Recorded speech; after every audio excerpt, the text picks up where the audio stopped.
Greetings, ladies and gents, and welcome to this daily science fiction extravaganza, commonly known as Tales from Outer Space. Taken from the subreddit HFY. All the relevant links will be down below. And, as always, I hope that you enjoy. And if you do, please consider supporting the channel. On to the science fiction. Story number 1. Years Later, written by Weerdo5255. No. Prieta Hahok looked up and ruffled her feathers. What do you mean, no, General? We're not gonna give you children, no matter how you promise to treat them, said General Han as he crossed his arms and glared across the table at the creature. Prieta Hahok's feathers puffed out slightly, and she set her 6-fingered talons down on the table, clicking them against the bare metal. You have lost. You are not in a position to deny us anything, General. Your blood need to be raised by those who are strong. Should you be allowed to keep them, they will remain weak, and the Empire will not grow. In the future, once your species is strong, you might be allowed to raise them again. The General slowly shook his head. Even if I were inclined to sign this deal, make it law, no human would follow it. Then it would be the responsibility of your government to ensure that it is followed, growled Hahok. General Han stood up with 2 alien guards in the room, twitched, their weapons coming up. The general looked at the 2 creatures. One was 4-legged with tentacles and appendages, holding its eyes and weapons above itself. The other was almost like a centaur. If the top half were a mythic centaur were aquatic. Creator, you have brought humanity to its knees. I won't contest that. What I will contest is your assertion that we are weak. We have destroyed your armies and most of your government. You lost. That makes you weak. General Han turned back to the Praetor. You bombard us from orbit with invisible ships. You have technology we have dreamed of but have not yet made. You sent down robotic, unfeeling monstrosities to cull our populations and engineer genetic plagues to wipe out those of us who deemed weak and unworthy. General Han took in a breath and shook his head. So yes, you beat us. By virtue of sheer dumb luck, you evolved before us, made the technology before us. Akak tilted her raptor-like head to the side. Other races have claimed this before. We did not fight with honor or integrity. We do not care. You've been defeated, and that is all that matters. Now, you will either join our empire, or you'll find your place, or we'll kill you. General Han sat down across from her. Total war. That is what we call it. Not a war for resource or ideology. When you fight only to eliminate the other side, for no other reason than that they are the others. Humans avoid it as much as possible. Prieta Hahok puffed her feathers again. These talks are only a formality, General. We do this in an attempt to smooth the transition of power. Are you going to sign the documents or continue to rant? General Han picked up a chalk-like writing utensil. I'll sign them right now if you continue the conversation.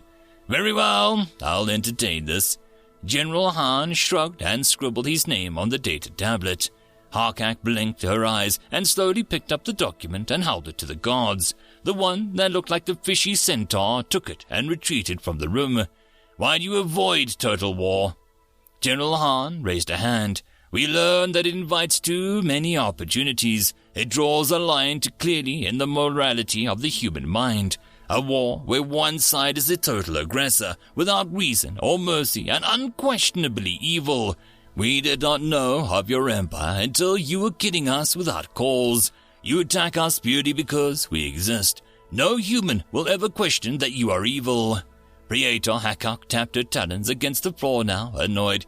We are here to better your species. We have been watching you for centuries. You squabble and kill others of your own kind. Under the Empire, there is no dissension, no argument.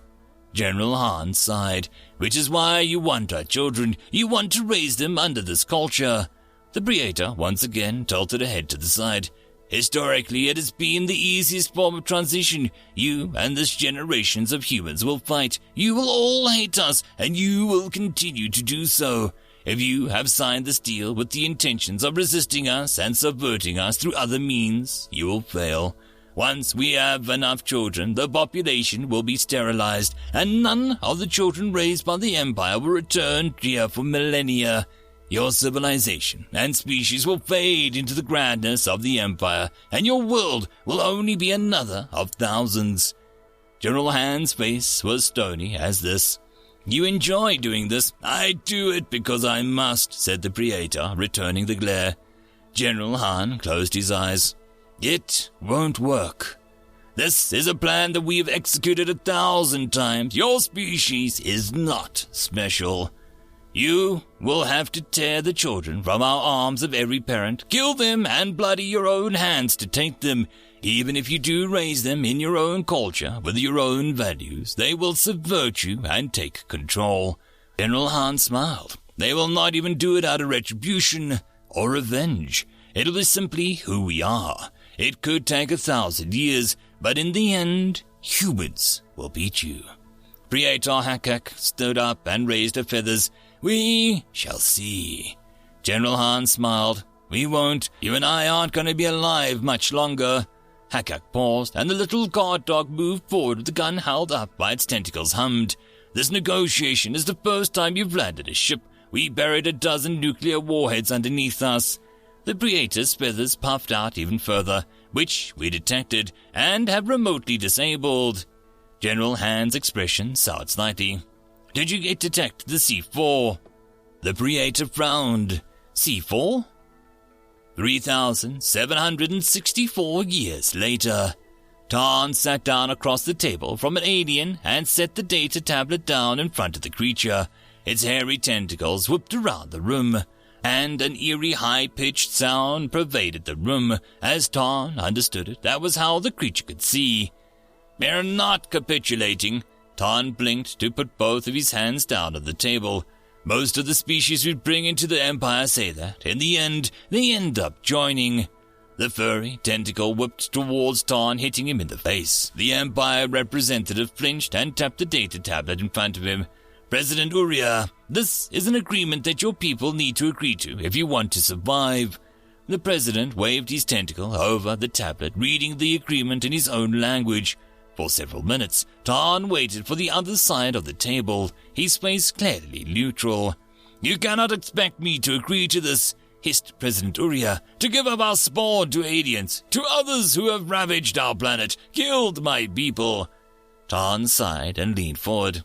President Uriah, this is to ensure that your integration into the Empire goes smoothly. It is to ensure that your species survives as a greater whole. President Uriah let out a screech of anger and picked up the data tablet and hurled it to one of the guards. Raoul caught the pad before it hit him in the face and slowly set it back on the table. Then your species will die, said Tarn. So be it. We would rather die than submit to this. Tarn stood up and looked at the furry creature.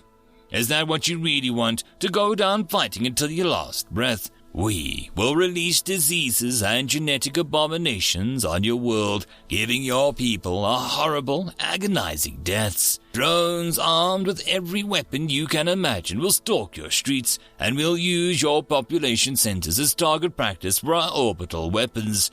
All you have to do to avoid this is just give us your spawn. President Uriah buzzed and whipped his tentacles around again, hitting Tarn across the chest, pushing him back. I do not care. Even if I have to give this order, my people will not follow it. Then we will take your spawn and kill you anyway. You can try, hissed the president. Tarn smiled and tapped his fist on the table. Good. Raoul turned and cracked one of the small lights on the top of the ceiling, making the lights in the room flash and blink into a dull blue glow. The camera and the other recording devices pausing. Good, repeated Tarn as he slowly sat back down in the chair across from the president. Ignore all of what I just said. What? I can give you a second option. One my own species took. One that'll be far more difficult, and you will never see the results. The mass of hair and tentacles sagged backwards into its own seat as the eerie screeching at the edge of Tarn's hearing continued. What is this option? You let us take your children. The president drew himself up. I have already told you that I will not allow the Empire to take our children. Not my empire, snapped Ton. They did the exact same thing to my planet. We were even less technologically advanced. They killed us off. They stole the first generation of children. Ton paused and drew in a breath. For the first 1,000 years, we served them like every other species. We killed off other planets, stole their spawn, and raised them to serve the empire. Ton turned around to the guard. Roll. The other man tossed him the object, and Ton caught it, setting the small object down on the table and pushed it towards the alien. That's a coin from one of the dozens of nations on what used to be my home world of my species. We're not sure which one. We've lost so much, and the beginnings of the blue are almost as much of a mystery. We don't know who first started it. They've died. We don't even know if it was one of our own. Ton picked up the coin and spun it on the table. We don't know if the name of our original planet, the name of our species. The Empire took it all from us. We served them for so long. Ton slapped the coin down. President Uriah waved the mass around for a moment. What are you trying to say? Ton looked at him and slowly shook his head. The blue is growing, but even so, we're not strong enough to break the Empire. We can't beat them yet, so we grow and spread. We can't be found, so we offer only this to species who are most like us, who die to one day destroy the Empire.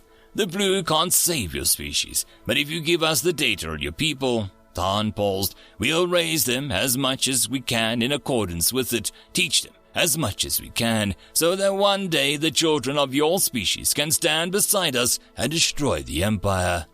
President Uriah settled his tentacles down and let out a low hiss. How do I know you're not lying? How do I know that this is not a ploy to gain our compliance? Ton tapped a foot. You don't. In either case, we're going to destroy your species and ensure the blue is protected. If you want to join the blue, then your people will have far more than my own did. We will protect your history, the data, and the essence of your species as much as we can. At the very least, your descendants will know the name of their own species. President Uriah still had slowly swayed to side. You don't even know the name of your people. No, I'd like to think we're doing something our ancestors would be proud of, but we just don't know. It seems I don't have a choice but to trust you. I will collect the data, said Uriah. Ton closed his eyes. Thank you. We will do our best to raise them as you would. We're aliens, though, so your people will be the same. The president lifted himself up to the tentacles and reached over a table and signed the tablet. They will be my people in spirit, if you are not lying.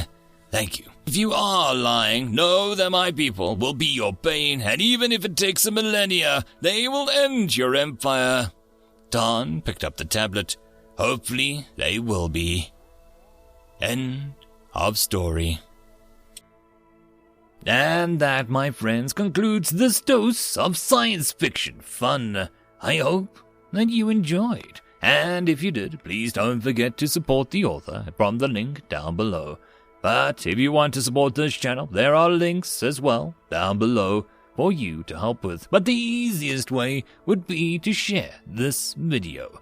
And if you are so inclined, subscribe as well.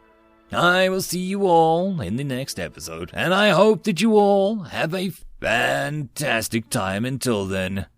Cheers.